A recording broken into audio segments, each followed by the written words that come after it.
kulan wacan dhageyste ku soo dhawo barnaamijka toddobaadlaha ee danta dalalka deriska oo aynu ku qaada dhigno arrimaha shacabka xuduud wadaagga iyo danta bulshada deriska ah. Xalqada maanta waxaan diiradda ku saaraynaa dadaalada ka socda xuduudka Mandera ee looga gol leeyahay kor u qaadista iyo kobcinta ganacsiga xuduudka Kenya, Itoobiya iyo Soomaaliya ee Mandera. Sanado badan xuduudkan ayaa lafdhabar u ahaa ganacsiga wadamadani, balse iskaashiga haddii ay xoojiyaan dabcan waxay sare u qaadi karaan degnaanta, xasiloonida, kobaca iyo isdhaafsiga agabka iyo adeegyada. Dhan walba haddii la xoojiyo maalgashiga kaabayaasha si loo kobciyo ganacsiga, dabcan waa tallaabo heer sare ka gaari karaan wadamadani. Dhanka ganacsiga, canshuurta agabka iyo alaabaha soo galootiga oo hoos loo dhigo ayaa kaalin lixaad leh ka qaadani sare u kaca awoodda ganacsiga, taasi oo si toos ah u saameynaya jeebka shakhsi walba oo ku howlan ganacsiga xuduudka. Maanta barnaamijkeena waxaan ku faaqidi doonaa si qoto dheer kaalinta dowladahani, tallaabooyinkooda, maxay sameynayaan, maxaa hirgelay. Barnaamijka ayaa ka kooban xubno xiiso badan, balse marka hore aanu maqalno gundhiga xalqadeena. Iskaashiga wadamadan ayaa bulaal ka dhigaya ganacsiga, kobcinaysa dhaqaalaha gobolka, sidoo kalena shaqo abuur u sameynaysa siiba xuduudka Mandera. Aqoonta iyo waayeel aragnimada shacabka ay u leeyihiin gobolka iyo ganacsiga xuduudka ayaa dabcan door muhiim ah ku leh joogteynta iskaashigani, ayagoo baabi'inaya bundada saraakiisha iyo shacabka kala geysa. Si wadajir ah dadaaladani ayaa sare u qaadi karaan dhaqaalaha Soomaaliya, Itoobiya iyo Kenya, taasi oo kobcinaysa degnaanta, xasiloonida iyo bulaalka. Ila soco anigoo ah Ibraahim Nuur Cabdiraxmaan. Barnaamijka waxaa marti ugu ah Ibraahim Axmed oo ku magac dheer Gurey. Ibraahim Axmed Gurey, ku soo dhawo barnaamijkeena toddobaadkan ee danta dalalka deriska. Marka hore, waa maxay tallaabooyinka dowladda ay qaadeen ee kor loogu qaadayo ganacsiga xuduudka? Assalaamu calaykum waraxmatullaahi wabarakaatu. Waxaan maleynaa ganacsiga ugu weyn oo xuduudkan laga qaban karaa waxa way oo dadka oo isku yimaado lahayn magaalada Mount. waxa way wadanka waa saddex wadan, waa triangle Allah, waa Itoobiya, Soomaaliya, Kenya. maxaa yeelay hadii la isku yimaado oo la wada tashada oo labada wadana saddexda wadan isku yimaadaan, waxaa yeelay triangle Allah sidii sambuuso kale waa saddexda wadan isku yimaadaan isishiyaan oo arinta dhibaatadii ka jiraan wadanka beeriga la fiiri, border kala fiiri, xuduudiyaasha la fiiri, wax walba la fiiri, alaabta inta ka soo gala inta ka bax la fiiri. waxaan maleynaa horumarkii iyo ganacsigan waxay fiicnaan leedahay, hore kore oo kici karta, hore oo socod karta. tan kale waxaan dhihi lahay wadama saddex wadama hadday fadhiistaan oo taladooda oo fiiriyaan, dantooda oo fiiriyaan, oo horumarkii waxa shacabkoodii oo magaaladoodii ugu fayda inay fiiriyaan. tan kale waxyaalo badan inay ka halaaliyaan oo dhibaato u keena ganacsiga oo magaalada. Marka waxaa jira heshiisyo dowladaha Kenya, Soomaaliya iyo Itoobiya ay galayaan. Marka sidee kor u xallin karaan caqabadaha haysta ganacsiga heshiisyadaasi la galayo? Sidee ay caqabadaha haysta ganacsiyada Mandera u saameyn karaan? heshiisyo fala badan dowladdu way galaan, dowladda Kenya, Soomaaliya way galaan inta. maxaa yeelay dadka gudoomiya oo isku yimaadaan, nimanka oo isku yimaadaan. tan kale waa ilaa qeyb waxasi hay'adaha kamid ah oo arintan oo programkan wadaan oo dibashintan oo diris wanaagan wadaan ba jiro. waxaa arkay kulligooda wadamada saddexda waa isku keenaysa, kurti way fadhiistaan, dadka bixi mushtarku way fadhiistaan, ganacsiyaash kulli waa isku yimaadaan. arintan waa aragnay inaa ammaan laga hadla oo isku yimaadaan, ammaanka laga hadla, dhibaatada jiraan ka hadla. naftigeeda shiral fara badan waana ka qayb galay. maxaa yeelay dowladda way isku yimaadaan, waxay ka hadlaan wax dhibaatadii oo haysata kamid ahay. maxaa yeelay caqabadii oo labadii saddexda wadan haysta way ka hadlaan, heshiis way keenaan. tan kale waxay suubiyeen waxa oo committee oo loo tirigalay peace committee Allah oo strengthening peace committee Allah. naftigooda waa la suubiyaa hay'adahan arintana dhaxda ka gali. dowladdiina ay ka saddex dowlad way kala wadaan, hay'adahan way dhaxgaleen, security way dhaxgaleen. marka waxay dheen wadama in wax u fiicana jiray dheen. soo wadanka ana Mandera ahaan oo Kenya naftigooda mar badan dowladda isku yeereen arintan bixishada wax u fiican waa la fiiri. saddexda wadan laba dhaxdooda waa laga hadli. marka waxaan maleynaa heshiiskan bixishada ganacsigan oo diris wanaagan saddexda magaalo in la kala fiiri oo si fiican horumarkooda laga hadlo. caqabadii oo zaid u keena dhibaatada u keena naftoodin waxa waaye insecurity markuu jiro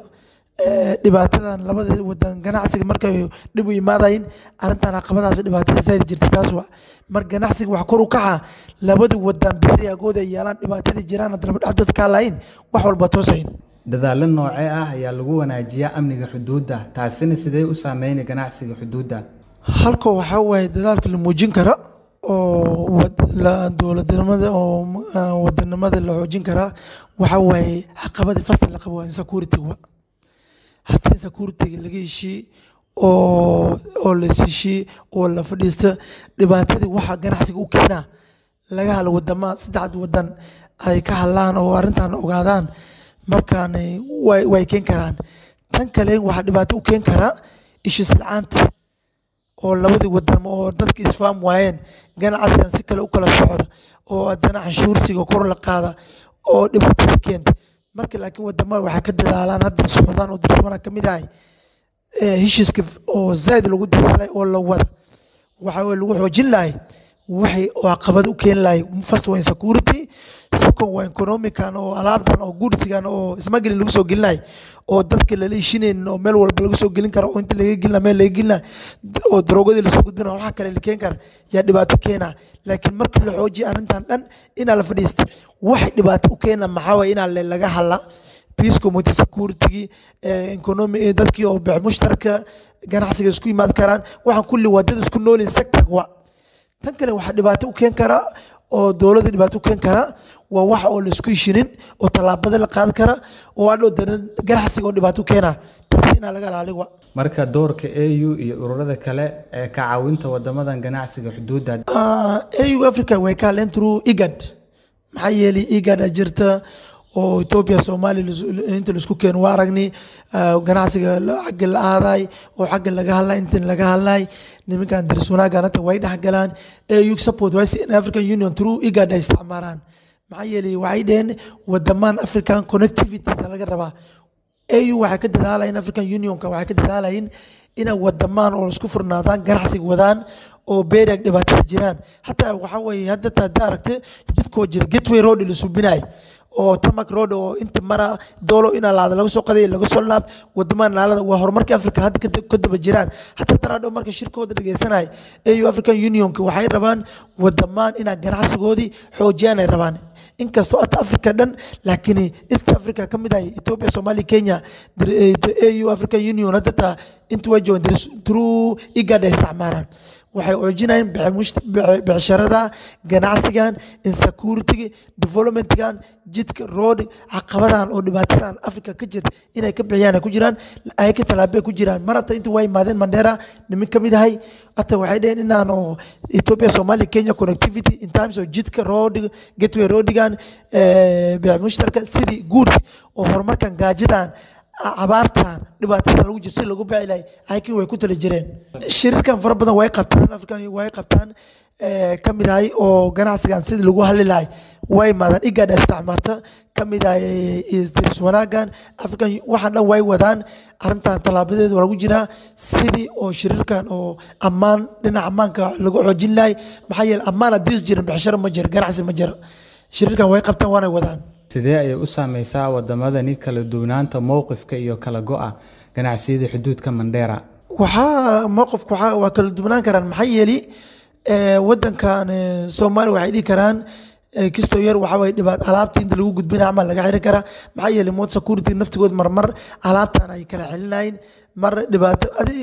ilka xarab isku dhac mar way isgafaan Soomaaliya iska dhigi kara qaadka inta ay yimaadeen أنا واحد كلام مرة وأنت كانوا واحد كان أنا لعبنا واحرني بودا واحرني واحد موجود بكرة مركا كواني إثيوبيا نفط جود مرة أجرت وقت حدود كل عين كرة عقبات دبعت كين كرة واحد مركي اللي سيشينين مركي أو عوجس كان سكورتي كوموتي كان هدي اللي حوجي وعملينا دبعت هذا مي مادس دلالك waxaa dhibaatada u keenay badi ishis la'aantan alaabtan oo guursiga la soo marnay daroogadii soo mari kara dhibaatadii ganacsiga leena soo mari kara waxa yeeldada jirto hatta waxa dhibaato qarxa marmarta magaalada ka dhax jirto taa bixishada leena ganacsiga leena xuduudka leeyahay mar dhibaatadaas way jirtaa saameyntan waa la arkaa maalinkaas saameyntan waxa kamid ahay alaabtan lasoo gudbaa oo loo diidi kara borderka la xiray waxaa keeni karaa qarax iska dhici kara nimin oo ganacsi iska haleyn karaa jira nimin oo waxa darooga soo gudbin karaa jirta wadanka markay arkaan marmarata Ethiopia waxay dhahaan borderkan waa arrin dhibaataan arni marmara waxaan garacsada dhibaatada camal iska jiri karta waxa ganacsi wax leysa tan kale alaabta naftigeeda la keenay guudisigaan waxa waay alaabta camal security lacag oo cashuur fara badan la sheegan karaa borderka camal ma furno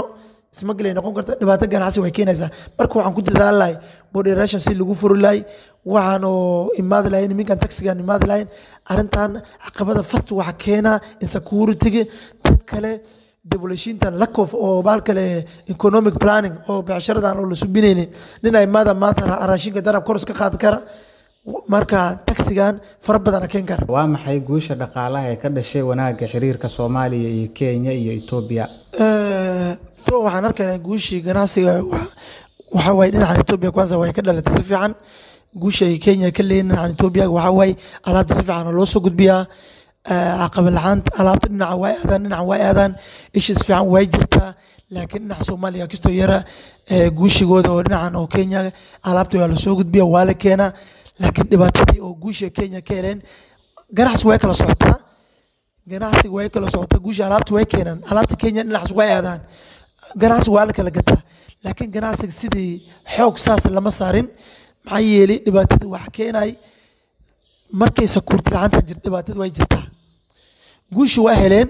waxa ka mid tahay alaabtan oo loo baahan yahay bariiska burka inta waa noo imaadaan oo Kenya hadii heen gaajo lagu dhamaan lay dhinaca Ethiopia waxa ka yimaada burkana ka yimaad kara digirtana ka yimaad waxyaalo badan ka yimaada taas waa guush maxay yeelay dadka Kenya alaabta waa helaan way soo gudbiyaan laakiin waxa way dhibaato badan way jirtaa oo wali waxu maleynaa guush fiican zaid lama gaarin ajiliga insecurity la'aan waa hay'ada laakiin oo dirs wanaaga ka mid ahay way dadaalaan laba dhaxdood way ka hadlaan ganacsi labada dhinac waa u yeeraan waxyaalo badan way ka qabteen taas guushana la taas waa maxay yeelay insecurity Ethiopia Soomaaliya Kenya kulli inta isku yimaadaan taas waa guul oo horumarka becsharada la kala furay alaabta dhinaca la keenay maxay yeelay waxaan ummadda ku xiran dhibaatadii ganacsiga becsharada waxay ku xiran tahay ummadda inay gaajo ku dhamaan karaan haddii oo horumar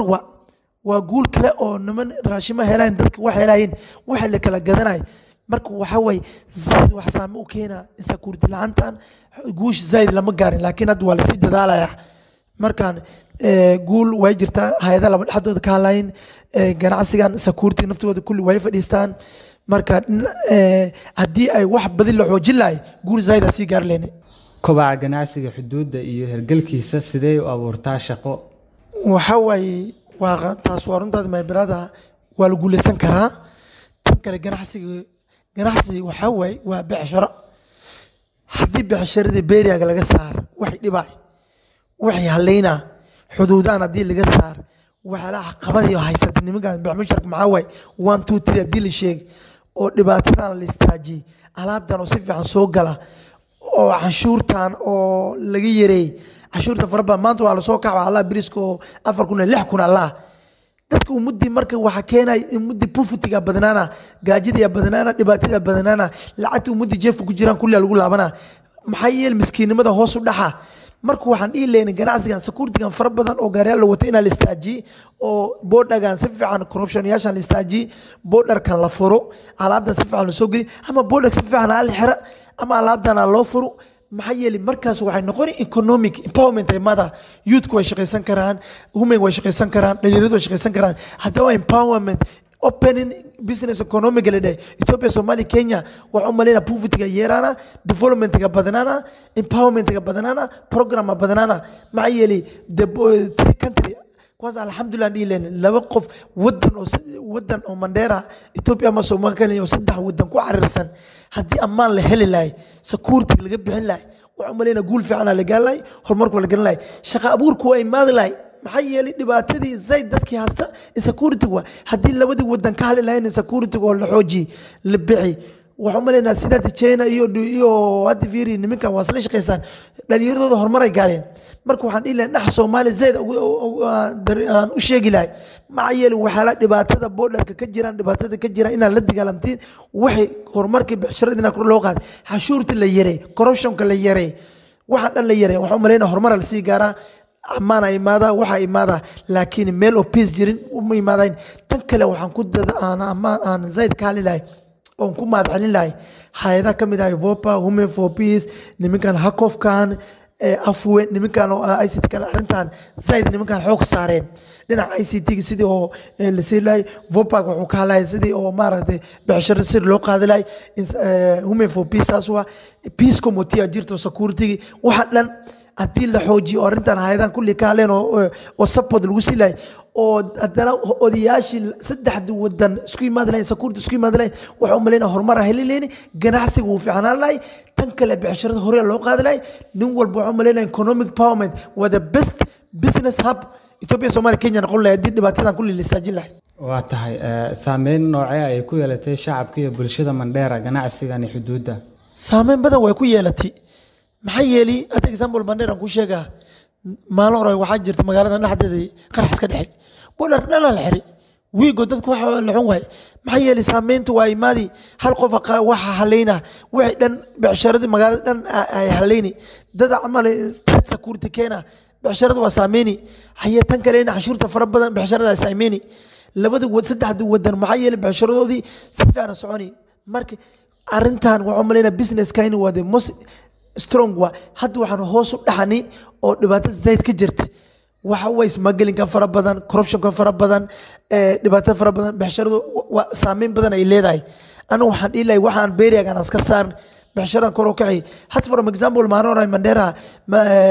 border kana dil fur saameyn leen si fiican loo xira in aan arintan oo laga dadaalay waxaan laga hadlay anu waxaan ku diirigelin lahay hay'adahan oo arintan zayd u wadaan in arintan oo diris wanaagan diris waxaan laga raba in shacabkana diris wanaagnimadan oo xoojiyaan bilaadin waxa duu halay saameyn badan ay keeni becsharada Allaabi gaajida lagu laabana miskiinimada lagu laabana marka saameyn far badan waxa keeni kow insecurity lahantan xashuurtan dhibaatada weyn ay keeni gaajida ay keeni poverty ay keeni umud marka waxa ay hoos u dhacay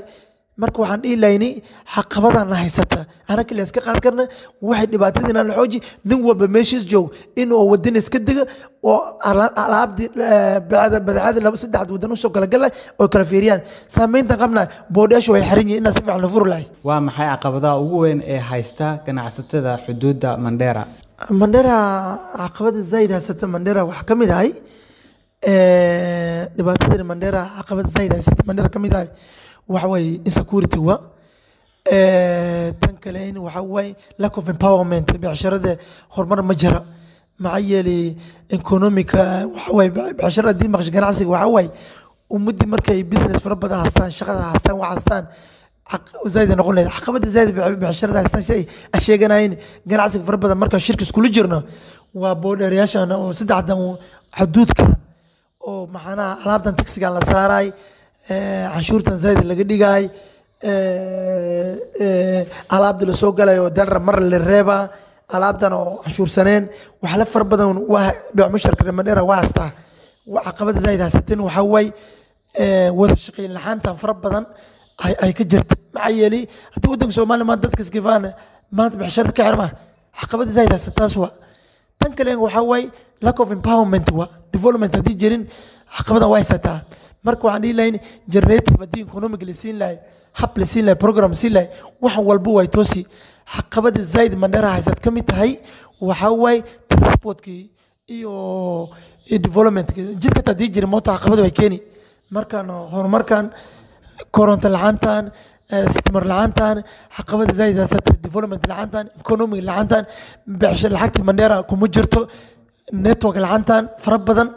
dhibaatadan Mandera caqabada haysataas kamid tahay laakiin hadda alxamdulillah qorontadii waa la dadaal MB oo dadaal uu soo celi marka tan kale waxaan rabi leeyahay dawladda naftigooda ina oo development siyaan NGO-shan income generate activities program la subi economic kan kor loo qaad labadii wadan ina la kala hal empowerment oo youth kilisi humanity caqabadan tan ay umad ka bixlaan labadii wadan hadana ina oo isku need isku siyaan triangle Ethiopia Somali Kenya odayaasha meeshkii maadeen odayaashina wadaan security mid kan la xooji waxaan waxa maleynaa dhibaatadan waa laga bixi karaa dawladda sidee ula tacaalaysaa arrimaha xad dhaafka ee hoos u dhac ku keeni kara ganacsiga sida kontrabanka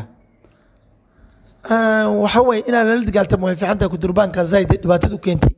waxay bixisharad saameyna oo wadanka saameyna oo marmar dadka bix mushtarka dhibaato u keena dadka bix mushtarka dhibaato u keena oo saameyna marka oo dhibaatadan zaid keena waxa u maleynaa in lagu hortago ummadda shacabka naftooda inay la dagaaltamaan sida Ethiopia soo keen hadda dhalinyaradu way dhamaadeen kurturbaanka fara badan daroogadii soo galay wax xun la soo gudbina daroogada la soo gudbina wax la badan la soo waxan badan waa aragnay waxaan soo weydiinaynaa magaaladan had meeqa darooga ka jirta waxay marka bixisharada dhibaatada u keenaan waxay ganacsi saameyna waxay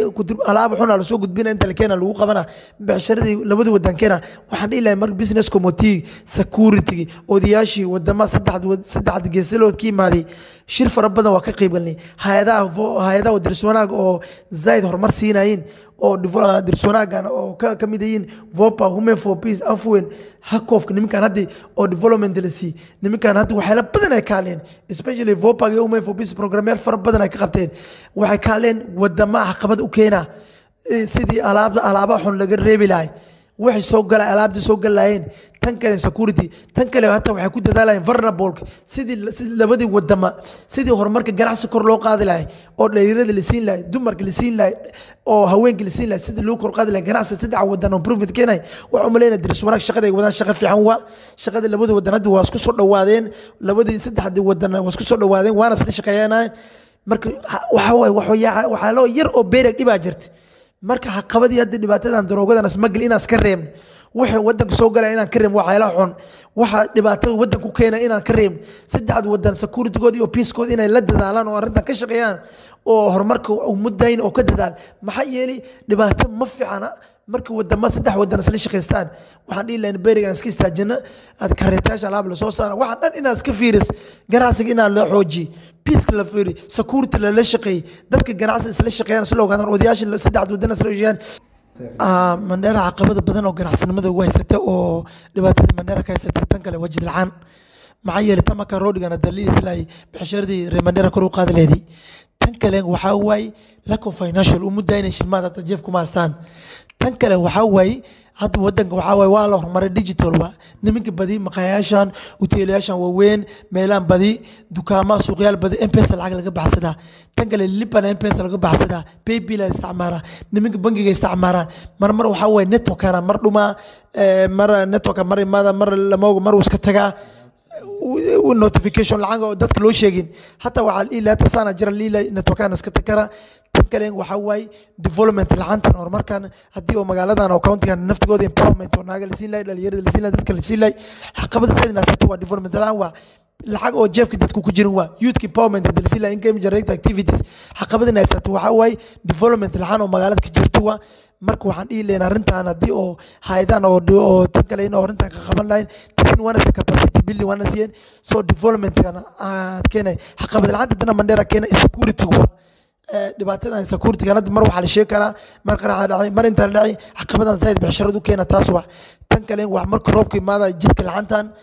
tan kale marka mar iska tagtaga oo hadii la khayra SMB uu soo celi waa dadku ay ka shaqeeyeen mas'uuliyad tan kale waxa way dhibaatadan ay jirta boodhaga mar la iska xiraa oo wada tashlaantan la iska xiraa waxa la wax maqlni soo arintan caqabad lacantan tan ay tan kale inuu muddo naftigoodii dadka bilaadankin daroogadan fara badan oo dhibaatadan bixisharada haleyna tan waa thank you so much tan kale information intelligence inay silsiyaan waxaalan kulli waxa way ganacsiga saddexda wadan ay kor u qaaday salaayooyinka dawladda u qaaday inay ganacsi kor u qaadaan kwanza waxa way saddexda wadan waa isku yimaadeen way wadaaleen harma oo alaabta si loo kala gudbisan laay sidii ganacsigan kor loo qaadi kara sidii bixisharadan oo si fiican loo qaadi kara ay hay'adaha ka soo dhaxgali NGO-sha ka qayb galmiday oo arintan ka dhaxali maxay yeeli aan NGO-sha aan daris wanaagan kamid ah oo arintan wadaan waxaan ku mahadcelinaa Women for Peace VOPA afweeniyo nimanka hakofka nimankan hay'adaha fara badan inta joogaan Ethiopia odayaal inta keenan wadamo kale xaq keenan intay soo gudbiyeen kuwi kale xaq aadeen kuwi kale dhacnay imaadeen ganacsi ay ka haleen waxyaala badan ayna fahamsiiyeen waxyaala badan wadamaha hataa niminka waxaa u malaynaya cumaata isla qabin waa isbarteen odayaashii meesha waa isbarteen way isku keeneen saddex geesloo isku keeneen way laba dhexdooda ay ka hadleen marka hayadaan aan u mahadcelinaa oo arrintan ka shaqeynaa ilaa khayr asi waxaan ay wadaan wadamo isku keenaan ay isku xoojiyaan caqabadii oo wadamahan oo inaa dhibaatada haysta inay ka saaraan aad buu u mahadsan yahay Ibrahim Axmed oo ku magacdhay Gurey Bonja oo khabiirka barnaamijka maanta marti noogu ahaa barnaamijkan kiisi xiga ayaa dhegeystayaal noo balnay taasi ka hor isma dhaafno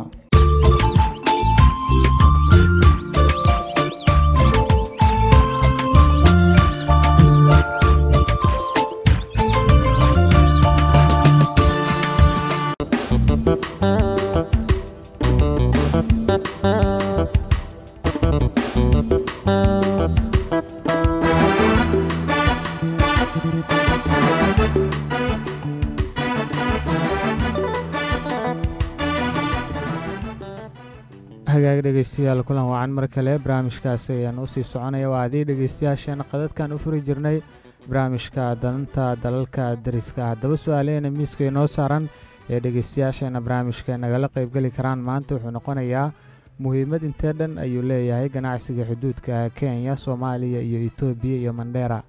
dhegeysto ma is leedahay Kenya iyo Soomaaliya ganacsiga xuduudda kor ayuu u kacay sanadihii dambe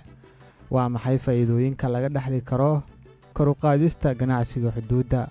door neece ah ee is leedahay dabcan shacabku ay ka heli karaan sar u qaadista ganacsiga ka waran dhegeysto xaaladaha wadooyinka iyo gaabayaasha Mandera iyo saameynta ay ku leeyihiin ganacsiga sidaad u aragtaa xaaladda amniga xuduudka Mandera sidii u saameeyay ganacsiga dhegeysto isbeddel noocee ayaa jeclaan lahayd inaad aragto siiba dhanka kaabayaasha xuduudka ee sahli kara ganacsiga dhegeysta qodobadaasi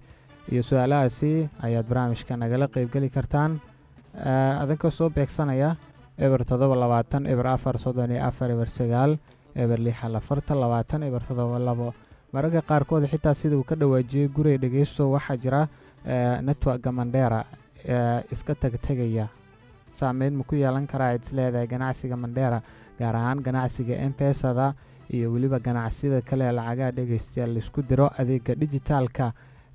sida laga dhawaajiyana caqabadaha ka jira Mandera waxaa ka mid ah in network xilli kasto iska tago amaba isgaarsiinta xilli kasto iska tagto oo shacabkana mararka qaarkood ayadoon la ogeysiin ay iska tagi karto shacabka oo diyaar garoobin qodobadaasi ayaa maanta kaga hadlaynaa barnaamijkeena danta dalalka dariska su'aalahaasi ayaad nagala qaybgeli kartaan dhegeystayaal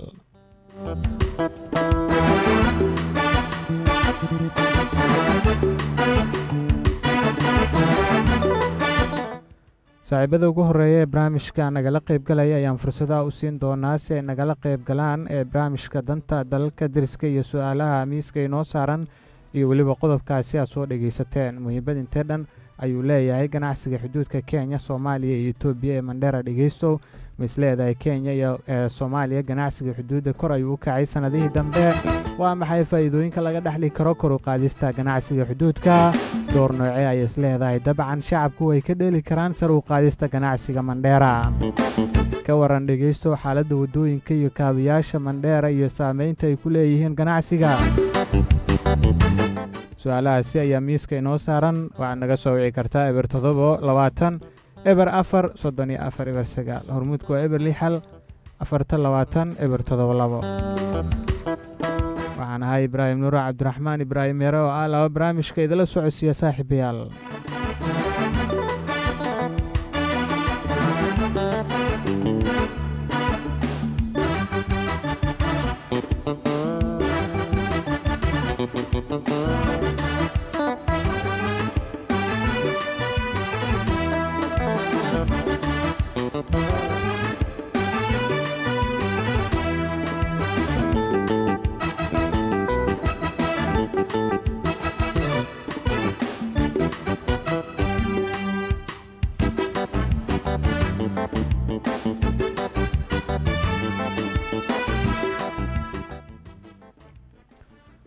waa hagaag saaxiibada ugu horeeya barnaamijka qadadka soo beegsanaya ayaan fursada u siin doonaa si barnaamijka ay nagala qayb galaan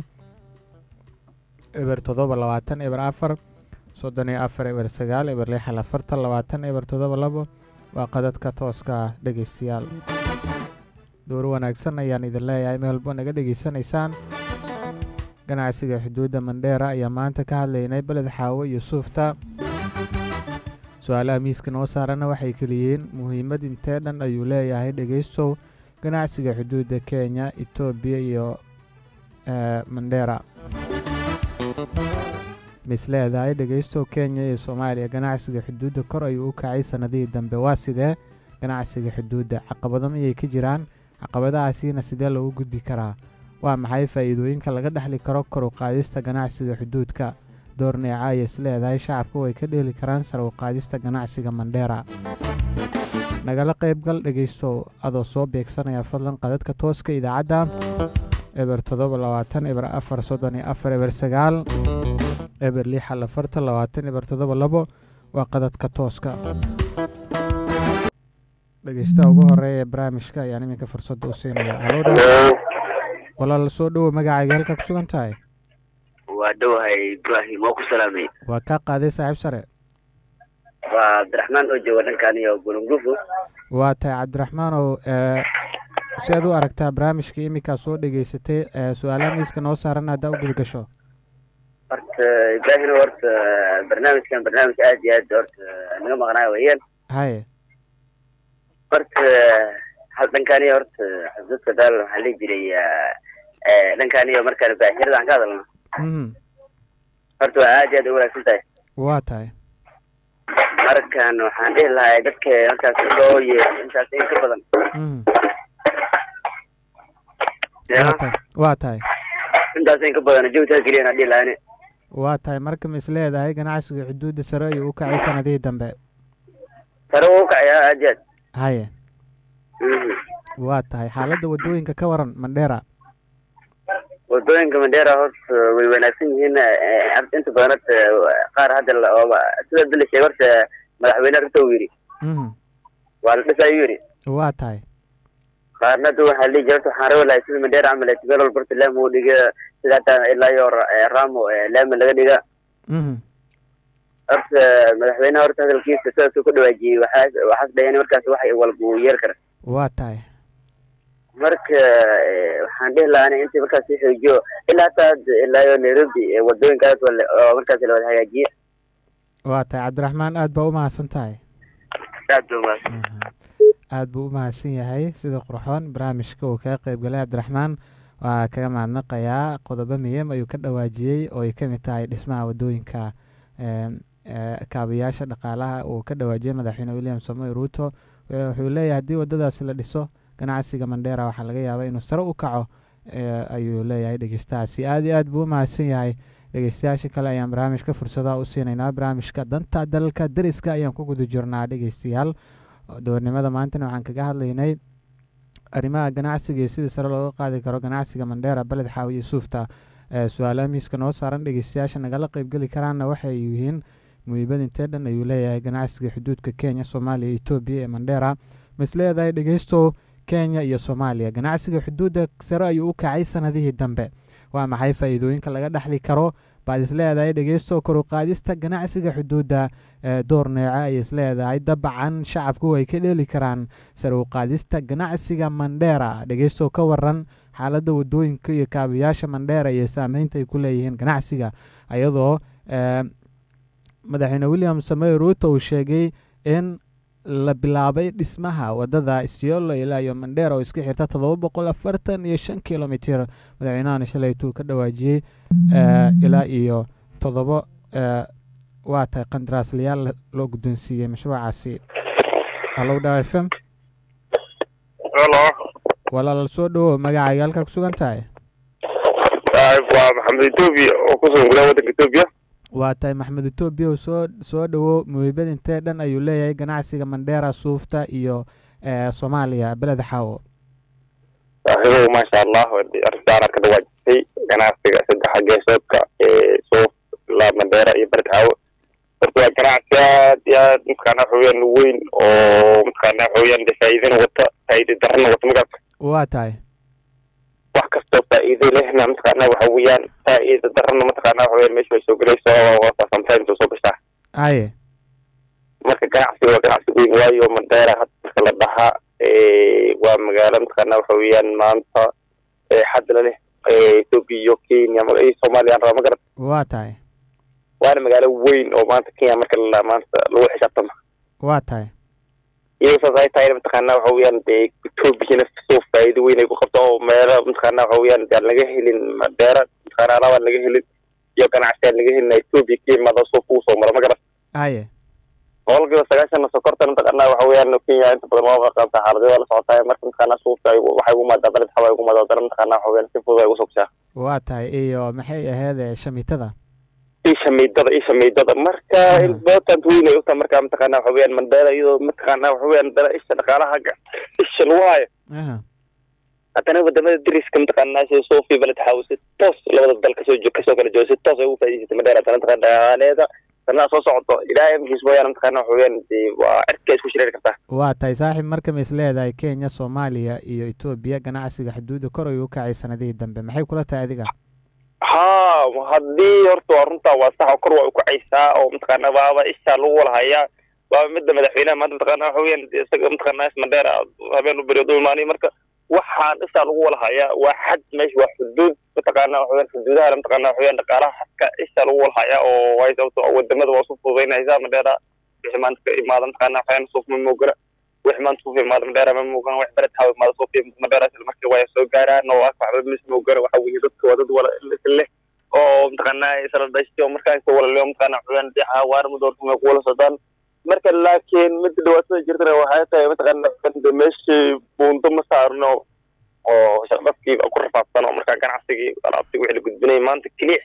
مركان واحد لما رن هاي صوفي مدارة متقنا لسوق بالله ما أنت بس haddii ay maanta dhan la wargudbiyo ee haday saarnaan lahayd inta kana waxaan buundo wax 20 daqiiqo lagu marin lahaa marka maalin yoom dhan qaadan waa tahay marka buundaha soo loo laayay heesana waxa weyn ganacsiga waa xawaarad ku kacaba hay inda caalamka dhan aad arkay waa tahay marka door neecay shacabka ka ciyaari karaan ama ka dhali karaan sar u qaadista ganacsiga shacabka maadaama Soomaalidu yihiin diintay ka dhaxayso haye ما شاء الله دور وين كان كان هذا دور كان مهر كان ما توح سو غارسي وابا Soomaalidu oo macnaha day noqoto Soomaalida Kenya joogto Soomaalida aan taqaanaa xil Soomaali degan ku Ethiopia degan Soomaalida heer kan ma soo gaarsiiso waxa weeyaan wadamada taqaanaa heerkan kasoo wadamada kasoo kala jijoodo oo degdeg yihiin taqaanaa waxay heerkan soo gaarsiin mid uu taqaanaa ganacsigiisa wadanka kala faagay marka door weyn ay ka qaadan kartaa wadamada ma sha Allah si wanaagsan waa tahay aad baa mahadsantahay saaxiib أراها سليم كبرامج كوسو بيرسي وكما علينا دغيستاسين وماسن yahay أراها سليم كبرامج كوسو بيريي dhanka hormuudka dhageystayaasha balad xaawo ayaan imika jaleecayaan Hello Dawa FM wa alaykum salaam wa rahmatullahi wa barakatuh waa taa codkaaga sare u qaasaay magacaaga halka ku sugan tahay هاي برامج كذا وجود كشو صاحب هاي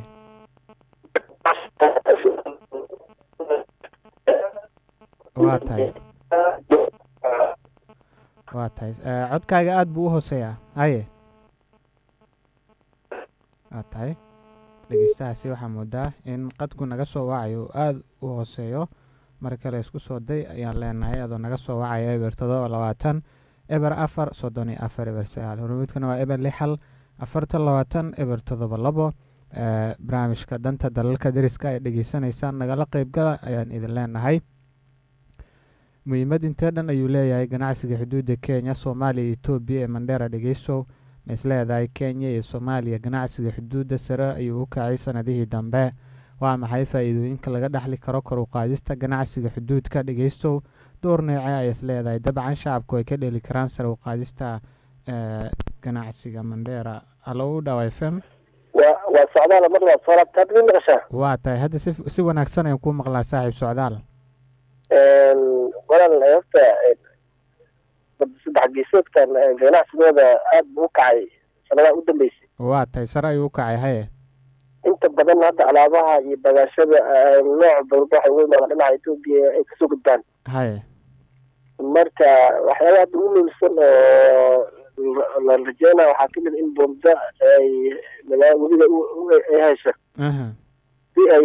ganacsiga usii fudaado. waa tahay marka dowladda waxaa aada u ficnayd inay weliba ay boonda saaraan si ganacsiga uu aada u socdo. sarkac ayuu keenaya boonda hadaa la saaraa. waa tahay sanadaha soo socda waxaan rajeynaynaa in la saaro haye. saas rajeynayna dowladda waxaan ka codsanaynaa inay boondaalka saarta wadaashada iyo dadkaba ay howlfuleys u noqdo. waa tahay marka ganacsigana aada u kobcaya. waa tahay marka shacabka door ceenka ay ka qaadan karaan sar u qaadista ganacsiga. halo waa tahay saaxiib aada baa u mahadsan tahay. waa kaga mahad celinayaa sida qurxoon barnaamijka kaga qayb gashay dhegeystahaas u mahadsan yahay qadka ka heliyey mar kale ayaan filayaa inuu dhammaystiri doono aaraahdiisa. dhegeystayaasha kale waxay naga soo wici karaan eber 7 eber 4 34 eber 9.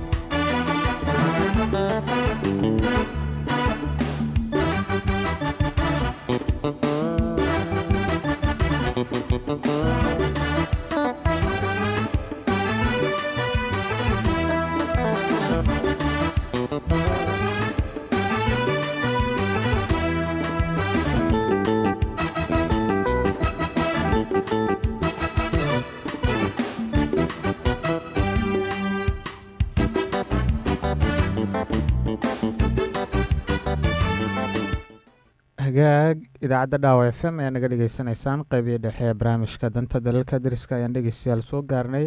oon toddobaadkan kaga hadlaynay islamarkaana diiradda aan ku saareynay waa toddobaadkan waxaan diiradda ku saareynay arrimaha shacabka xuduudda wadaaga iyo danta bulshada gaar ahaan xuduudka Mandera sida sare loogu qaadi karo kobcinta ganacsiga xuduudda Kenya, Soomaaliya iyo Itoobiya ayaa maanta kaga hadlaynay barnaamijkeena. dhegeystayaasheenana waa nagala qeybgeli karaan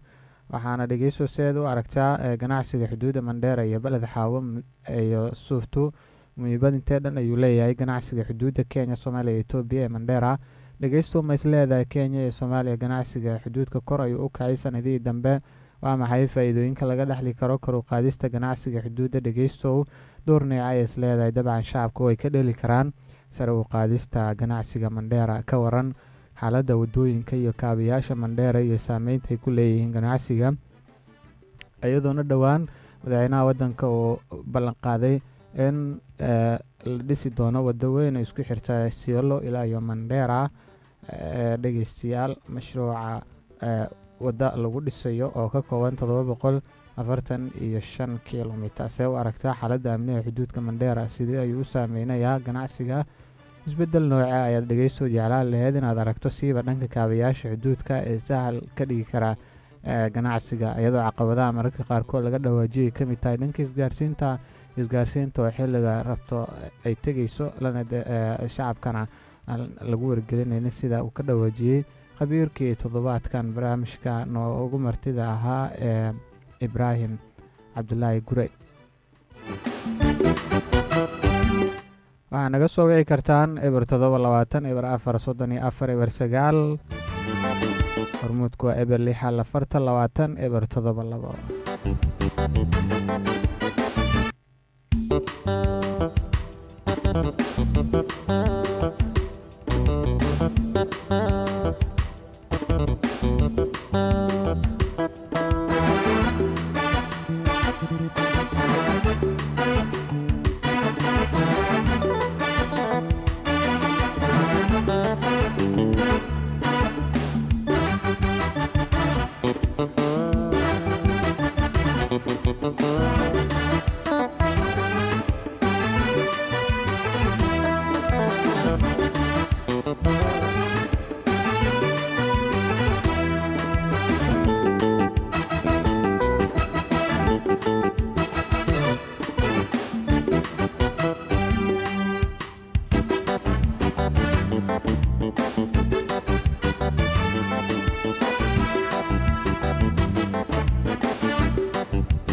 waa tahay dhegeystahan ayaan inta imika u baaqayaa. Hello Dhaa FM.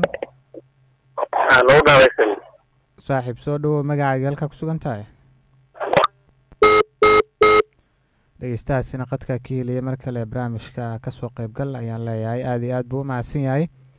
dhegeystayaasha kale ayaan barnaamijka fursada u siinaynaa. weli idaacadda Dhaa FM ay naga dhegeysanaysaan. waxaan ahay Ibraahim Nuur Cabdiraxmaan Ibraahim Yaro, barnaamijkeeda la socodsiinaya barnaamijka danta dalalka deriska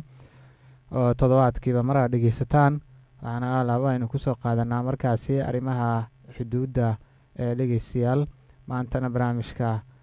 waxaan kaga hadlaynay oo aynu ku qaada dhigaynay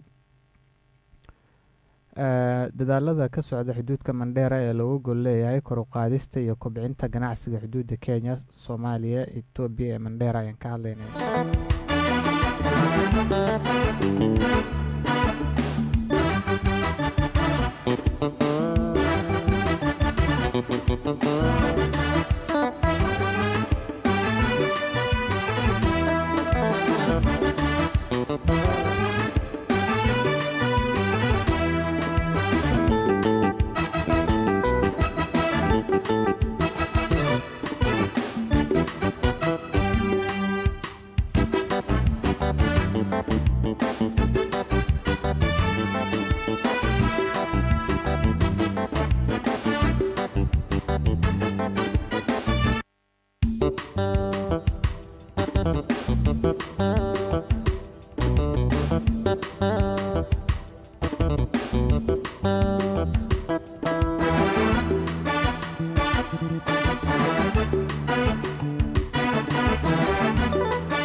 waa tahay dhegeystayaal, weli barnaamijka ayaa la socotaan. qaybihii dambe ayaan kusii siqaynaa.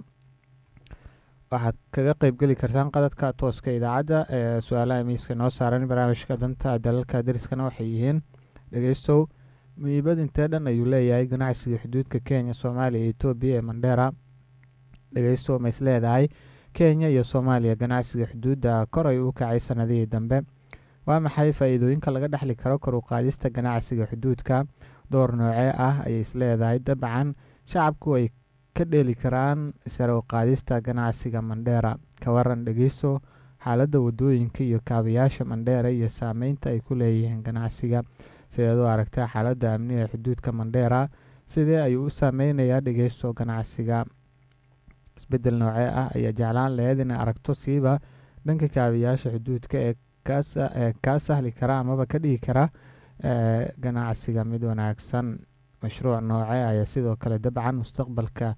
is leedahay waa hagaagi karaan oo ay wanaajin karaan ganacsiga Mandheera iyo xuduudka? ayadoo qaar ka mid a dhegeystayaasheena ay soo jeedinayaan sida kuwa barnaamij ka qaybgalayay in buunda laga dhiso dhanka xadka Itoobiya iyo Soomaaliya si ganacsigu sare u kaco. dhanka beleda Xaawiya Mandheerana halkaasi xuduudda si wanaagsan loo furo isla markaana si rasmi loo furo si ganacsiga uu usii bulaalo. qodobadaasi ayaan maanta kaga hadlaynay. haddaba sidaad u aragtaa dhegeysto qodobadaasi aynu kasoo dhawaajinay iyo weliba khabiirkii barnaamijka nagala qeybgalaya qodobadii uu ka dhawaajiyey su-aalaha miiska inoo saaran. waxaa kaga qeybgeli kartaa barnaamijka qadadka tooska ee idaacadda safaricom kawa eber 7 20 eber 4 34 eber 9 waa 07 20 04 34 09 hormuudkana waa eber 6 4 20 eber 7 2 ayaad dhegeysto nagala qeybgeli kartaa iyo dhanka fariimaha gaagaaban.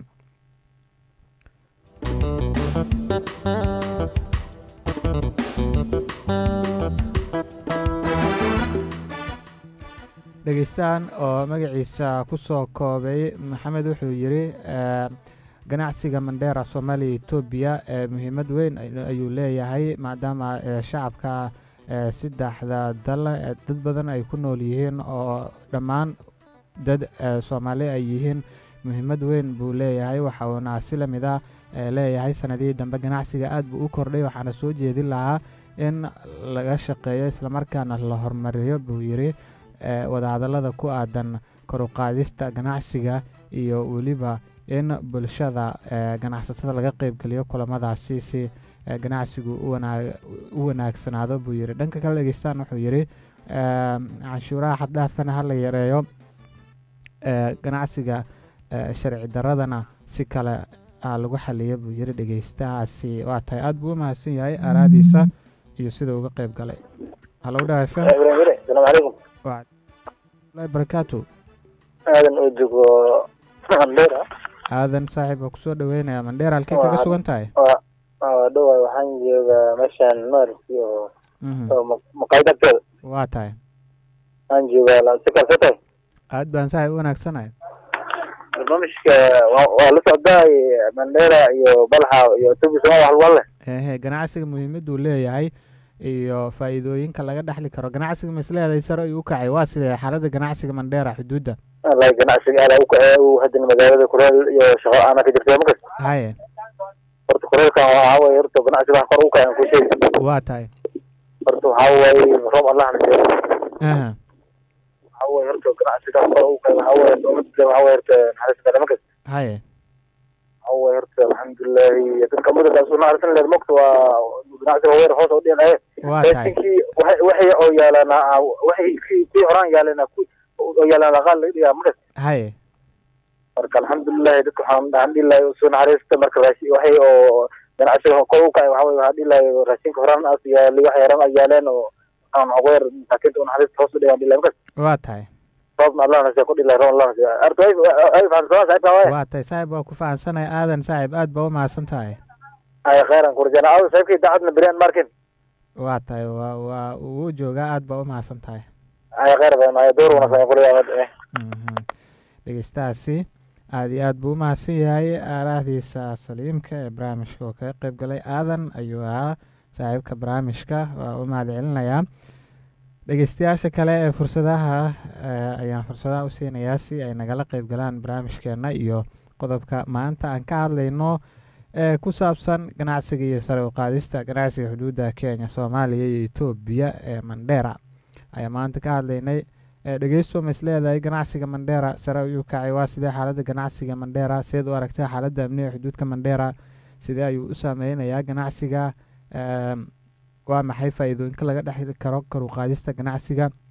qodobadaasi ayaan ka hadlaynay. nagala qeybgal aaraahdaadana waa noo muhiim ayaan ku leenahay dhegeyste.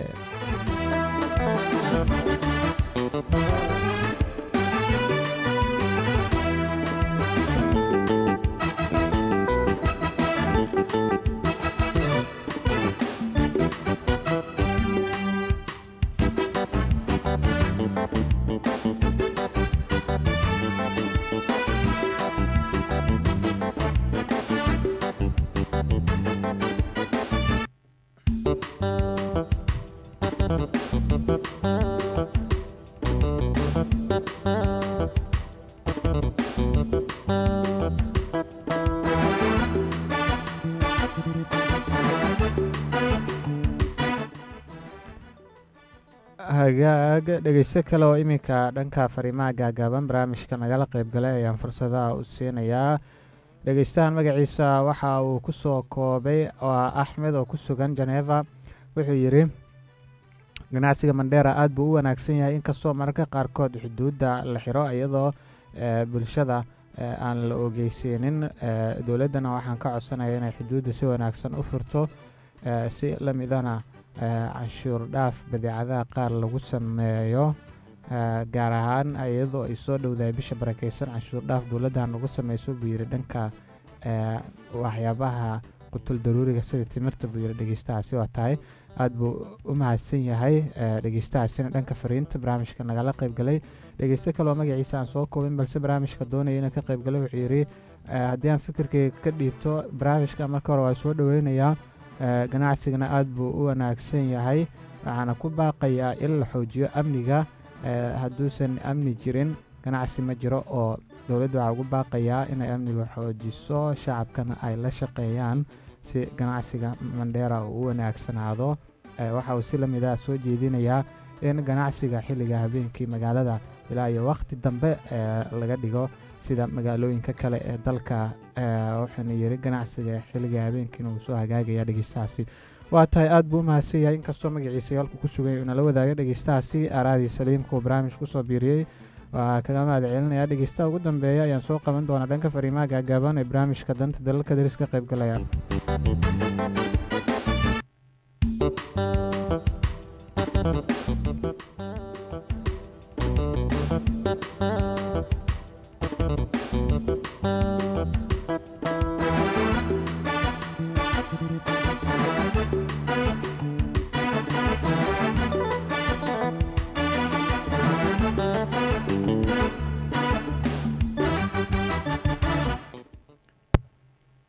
هلو داو اف ام. الو السلام عليكم. وعليكم السلام ورحمة الله وبركاته. واكو مقلع صاحب مقعاقي هلكا كسوغن تاي.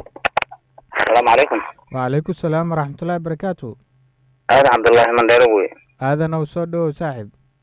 dhegeystayaashii adigii dhammaan waa in salaamay. waa kaa qaanay. macal ganacsadayaasha. horta gacmaha wadajir bay wax ku gooyaan. aye. in la iskaashado oo saddexda wadan iskaashadaan oo sanduuq weeye ee iskaashadaan fiican ma garat. oo gacmaha la isqabto. waa tahay. nabadgelyada lagu dadaalo. aye. hadday nabad jirin haddee ganacsi ma jiro moogtahay. marka guddi inay samaystaan madax ay samaystaan wixii lasoo gudboonaada ay isla xareeyaan saas baa fiican ma garat. waa tahay. hadda Kenya xaggeed waxa oo ka yimaada ma garna caag iyo waxa ka yimaada iyo matrasa ka yimaadeen. waa tahay. wadamada qutul daruuri ay ka yimaadaan waa Itoobiya iyo Soomaaliya ma garat. aye. marka waxaan leeyahay la iskaashado gacmaha la isqabsado nabadgelyada lagu dadaalo guddi hal la samaysto cid walba wixii lasoo gudboonaada cidda kale la xiriirsan dheelaa in badan baa ku salaama. aad baa u mahadsan tahay aadan cabdulaahi aaraadiisa iyo barnaamijka kusoo biiriyey. wuxuuna ahaa dhegeysta ugu dambeeya barnaamijka danta dalalka dariska nagala qayb galay. xalqada xigta ayaa inoo balanaya intaasi ka hor isma dhaafno. waxaan ahay ibraahim nuur cabdiraxmaan saaxiibkiina oo barnaamijkeed la socodsiinaya. barnaamijkan kiis xiga ayaa inoo balanaa goor dhowna warkii ayaa dhegeysan doontaan.